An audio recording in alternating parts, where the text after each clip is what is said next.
Regresso à sua companhia naquela que é a segunda parte do Açores Hoje desta sexta-feira. Ainda bem que continua desse lado. Está a aproximar-se o feriado do 25 de Abril, por isso hoje a Associação Promotora das Comemorações do 25 de Abril em Ponta Delgada vem ao Açores Hoje para divulgar a programação deste ano que vai assinalar o Dia da Liberdade. Estão previstos vários momentos musicais no palco das portas da cidade, entre outras iniciativas.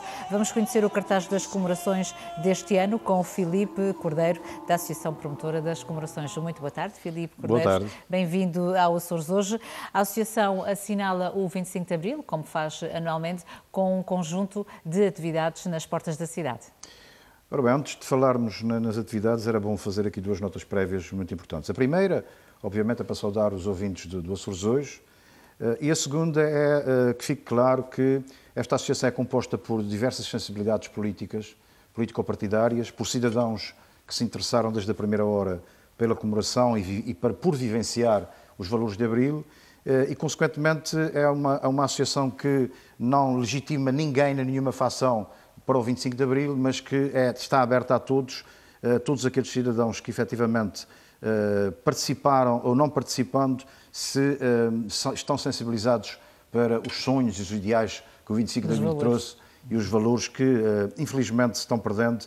E diria mesmo que não foram estas iniciativas dos cidadãos, porque a ideia que nos fica é que, ao nível institucional, ao nível dos partidos que só existem porque o 25 de Abril efetivamente propiciou tal, estão a comemorar-se muito insipidamente o 25 de Abril.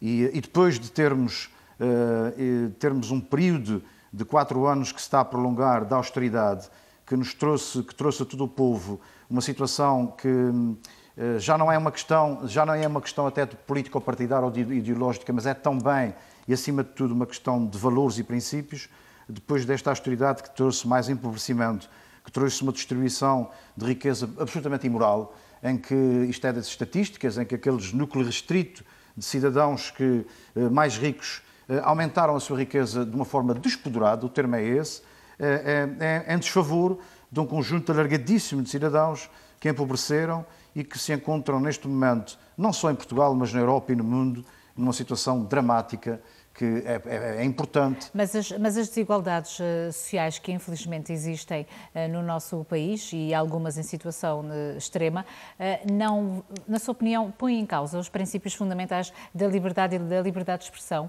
porque apesar das dificuldades, continuamos a defender esses princípios? É evidente que continuamos a defender.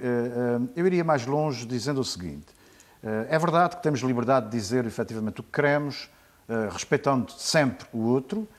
Todavia, esta liberdade e esta estrutura partidocrática que está no país, eu tenho uma atitude de abrir a possibilidade aos cidadãos, como tal, de poderem intervir na coisa pública, de poderem intervir na mudança da situação político-social, ou então vamos ter redutos cada vez mais pequenos político-partidários. É evidente que a liberdade não está em causa.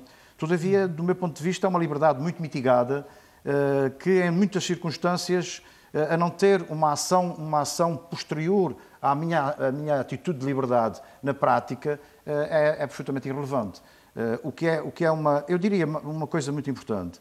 Estas, do meu ponto de vista e do ponto de vista da associação, mas particularmente do meu ponto de vista, estas comemorações podíamos arranjar-lhe um mote. Esse 42º aniversário podia ter um mote que era sistema financeiro, corrupção e offshores.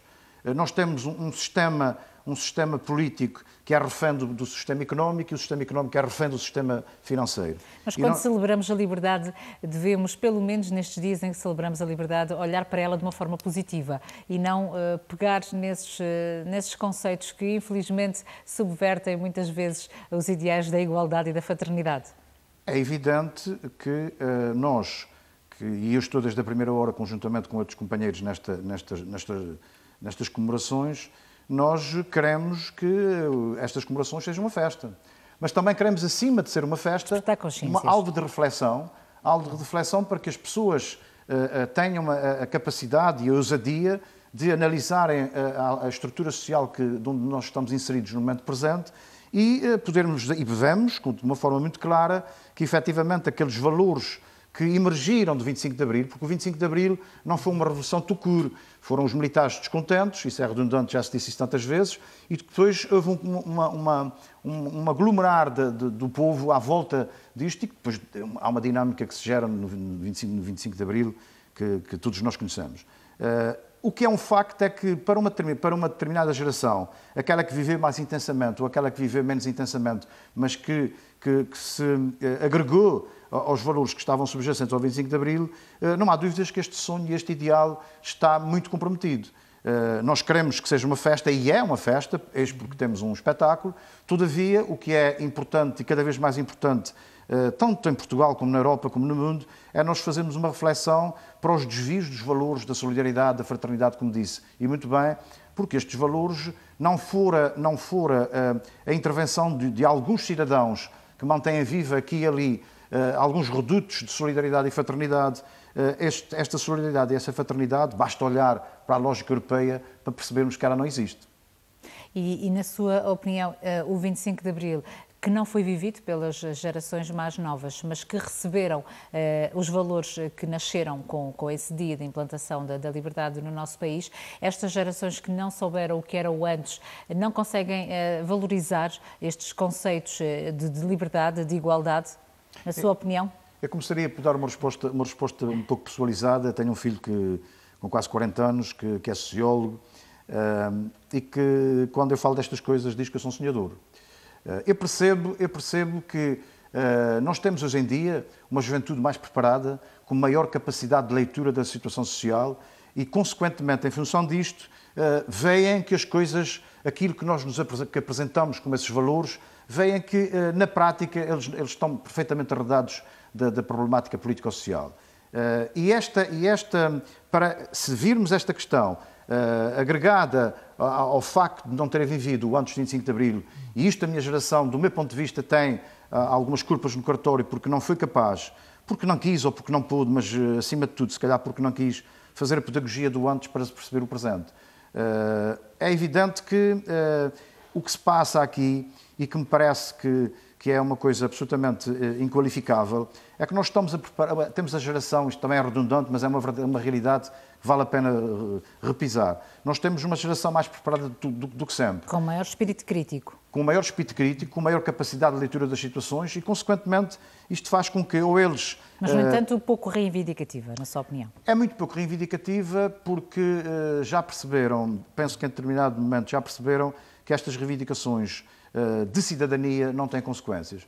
Mas eu diria que este legado, porque são os jovens que estão a sofrer as consequências maiores. A minha geração tem vida feita, não é? Tem vida feita, pode participar nestas coisas, mas já tem a sua vida perfeitamente organizada. Essa geração nova, e nós estamos a preparar a todos os níveis uma geração que está a ir para o estrangeiro.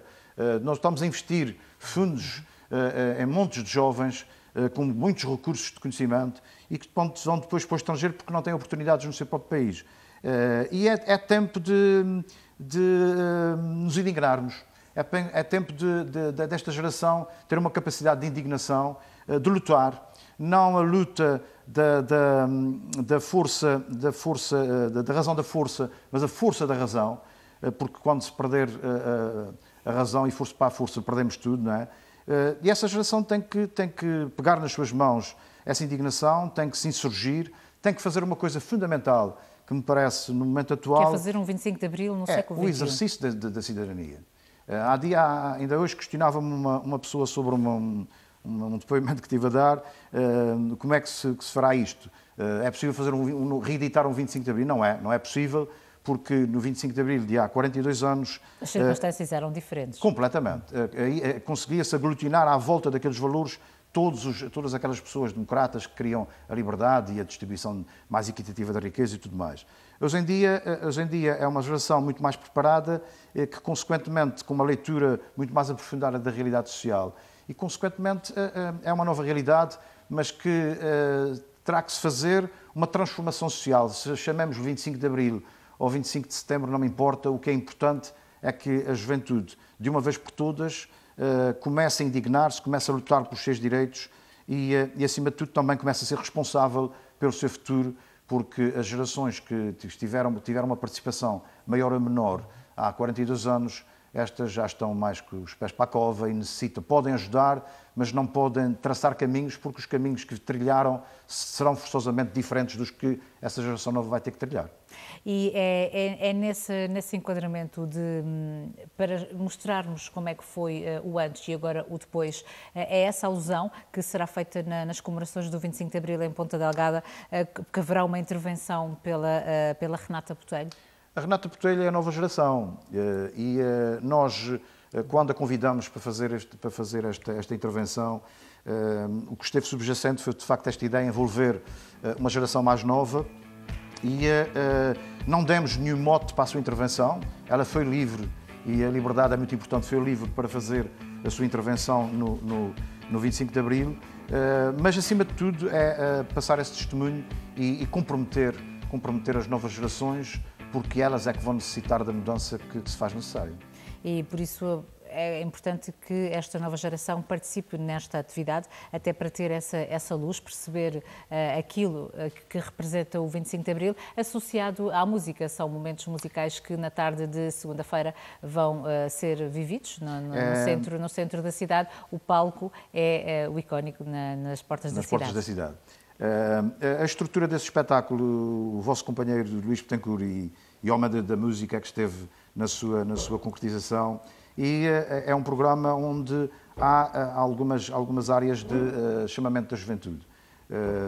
Gostaríamos, e é sempre o nosso mote, que o envolvimento dos jovens fosse cada vez maior, não é? Mas eu tenho a esperança, eu não sou daquela geração que diz os jovens são todos uns vagabundos, não fazem nada. Não, eu acredito profundamente que os jovens vão fazer alguma coisa pelo seu futuro.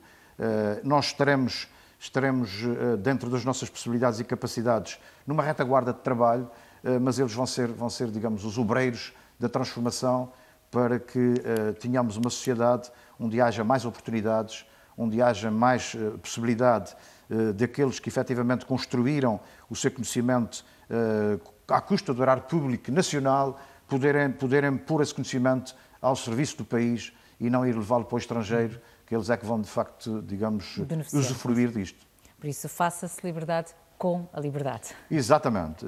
Agradeço a vossa possibilidade, a possibilidade que nos deram de poder estar aqui, e na segunda-feira, a partir das 3 horas, temos um espetáculo que se dedica aos jovens e aos menos jovens. Apareçam porque vão divertir-se, mas, acima de tudo, apareçam para refletirem sobre a realidade social.